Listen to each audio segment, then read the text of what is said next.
You know that feeling when you're full from breakfast, a little sleepy, and suddenly you see a giant adventure staring at you from the wall? That was us in Skardu. We were sitting in the hotel dining room, last sip of chai in hand, and right in front of our table was this huge poster of Deosai. Green, endless, dramatic sky, marmots posing like they're paid actors. Yeah, and the poster was almost mocking us. We'd just done long drives the previous days, everyone's legs were stiff, some of the elders in our group were clearly tired, and Deosai on the wall was like, "Come on, heroes, let's go." Exactly. And honestly, my first thought was, is this too much? Because Deosai has this reputation, wild, huge, high altitude, serious jeep tracks. It sounds like you need to be some hardcore trekker with sticks and oxygen and a film crew. And our crew that morning was more like one sleepy kid, one auntie with a shawl, and a couple of people secretly thinking about an afternoon nap. Not exactly expedition material. So we just sat there, looking at that poster, and I remember saying, let's try Deosai, but let's keep it soft. No heroics. No, we must see every lake and every corner. Just a taste. One gentle day on the edge. Yeah, like a teaser trailer for Deosai instead of the full 3-hour movie. Exactly. And if you're listening to this in Skardu right now, half tired, wondering if Deosai is too much for your group, this episode is especially for you. We're going to walk you through how we turn that big, intimidating plateau into a calm, family-friendly day trip. Okay, so step 1 of the soft Deosai plan wasn't booking a Jeep. It was just checking reality. We pulled out the phone, looked at the weather for the day, checked what time the sun would set, and then, very important, looked at everyone's faces. That face check was the real forecast. We asked simple things. Who has a headache? Anyone feeling the altitude from Skardu already? Does anyone's knee hurt? And we were very clear. We're not going to see everything. We're only going to go as far as it feels good. I remember your exact line. You said, "Our mission is not to conquer Deosai. Our mission is to come back smiling." Yeah, and I still stand by that. So we agreed we'd leave right after breakfast, aimed for the edge of Deosai, not deep inside, and we would absolutely turn back before dark, no matter how tempting the views got. And we kept the plan flexible. No fixed final viewpoint. No, we must reach that exact lake. Just a rough idea.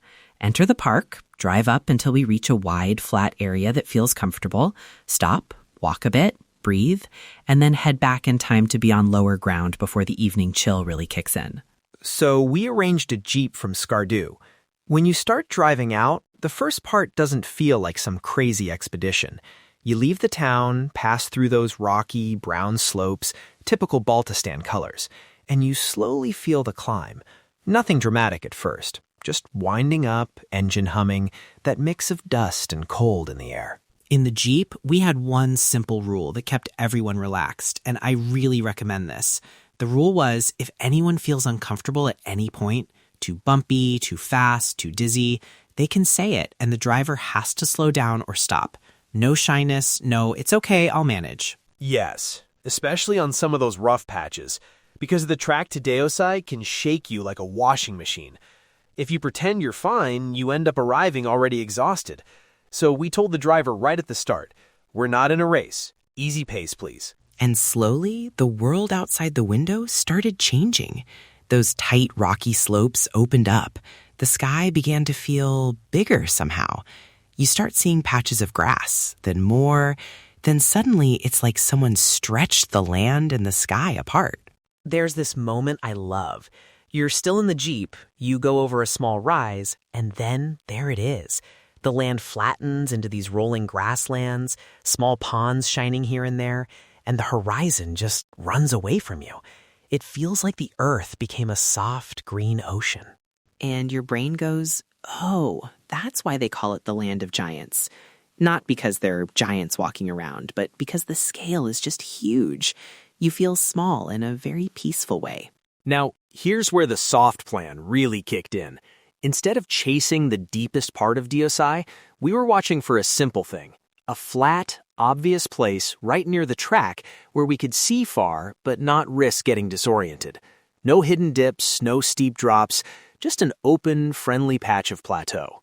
We found this area where the Jeep track leveled out. On one side, a big open grassy stretch with tiny puddles catching the sky. On the other, gentle undulations, but nothing scary. The wind was present, but not slapping us in the face. It just felt right. First thing we did after stepping out, we checked everyone's body. Not in a doctor way, just simple questions. Any dizziness? Breathing okay? Anyone's lips turning too dry instantly? Because remember, Deosai is high. Altitude up there can surprise you, even if the walk looks easy. And we watched the wind. People underestimate that combination of wind and sun on a plateau. Up there, even on a sunny day, that wind can cut through a light shirt. So we told everyone, before you wander off, add a layer, cover your ears, put on your cap or scarf. No fashion show, just warmth. Once everyone felt steady, we agreed on a very clear walking boundary. See that rock over there? See that small rise over there? We don't go beyond this line. Not because something dramatic will happen, but because it's very easy in big open spaces to keep going just a little more, and suddenly you're tired or the weather changes. And then the magic started in the small things. We took a slow, short walk. You hear this sharp whistle from somewhere in the grass. Then another one. That's the marmots. These chubby little creatures popping out of their burrows, standing up like security guards, checking who has arrived. The kids with us forgot their tiredness instantly. One of them was pointing, whispering, "Look, look, it's there." And every time we moved a bit closer, the marmot would dive back into the ground like a cartoon character. It turned into this gentle game of who spots them first. And if you look down, not just far away, you notice these tiny flowers hugging the ground. Little yellows, purples, things you would miss if you were rushing to the famous viewpoint. That's the beauty of a soft day here. You actually have time to notice the small details. One thing to be careful about, though, those shallow ponds and boggy spots, they look innocent, like just a wet patch of grass, but your shoe can sink, and suddenly you're dealing with cold, muddy socks at 4,000 meters. Not fun. So we kept the kids and the cameras a safe distance from anything that looked too shiny or squishy on the ground. Yeah, the cameras especially. Losing a shoe is one thing. Losing your phone into a mystery puddle in Deosai, that's a different kind of adventure. In between the little walks, we did something very high-tech and advanced. We sat on the grass. That's it. We had a small mat, we poured chai from a thermos we'd packed, and whoever wanted something warmer walked over to a nearby stall for fresh tea and instant noodles. Food reality check, though. Deosai is not a big restaurant zone. Depending on the season, you might find a couple of basic stalls, chai, maybe some pakoras, maybe noodles, but don't depend on it for a full lunch. We had our own snacks, nuts, biscuits, some simple sandwiches. Nothing fancy, but enough to keep energy up. And washrooms, let's be honest, this is not mall culture. Facilities can be very basic or even missing in the exact spot you choose. So plan like a camper. Go before you leave Skardu, keep tissues, hand sanitizer, and be mentally prepared for simple, sometimes uncomfortable options. Also, protect yourself from that sun. Up there, the sunlight is sharp. Even if there are clouds, you can burn your face and neck without feeling too hot because of the wind. So cap or scarf, sunglasses, sunblock if you have it, and keep sipping water. Especially for kids, elders, and anyone with heart or lung issues. Listen to the body, not to the ego. We had this honest time limit from the start. We told ourselves, by this hour, we start heading back. No debate. So even though it was tempting to think maybe just half an hour more, we looked at the sky, looked at the clock, and said, "Okay, Deosai, this is enough for today. Thank you." The ride back had its own kind of peace. That loud excitement from the morning softened into a quiet calm. Some people dozed off, heads bumping lightly with the Jeep's movement. Others just stared out at the plateau, watching how the evening light painted long shadows on the grass. There was this one moment when I turned back to look through the Jeep window, and Deosai was just slowly sliding away behind us. No dramatic music, no big achievement. Just this feeling that we had met the place, gently, on our own terms. Not as conquerors, not as Instagram hunters, just as visitors passing through. And honestly, that half Deosai day felt complete. Nobody came back with altitude headaches, no one was shivering from staying too late, and the kids still talk about the marmots. For us, that was the win. So if you're planning your own soft Deosai day from Skardu, here's a simple formula from our experience. 1. Check weather, daylight, and your group's real energy. 2. Agree from the start that you don't have to see everything. 3. Pick a safe, flat stopping area near the track, not far away in the unknown.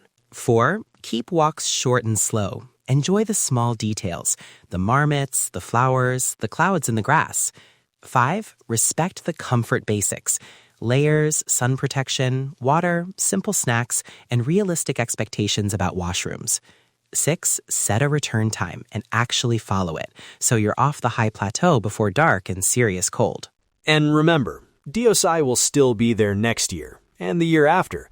You can always come back for a deeper trip, camping or longer Jeep routes, when your body and your group are ready.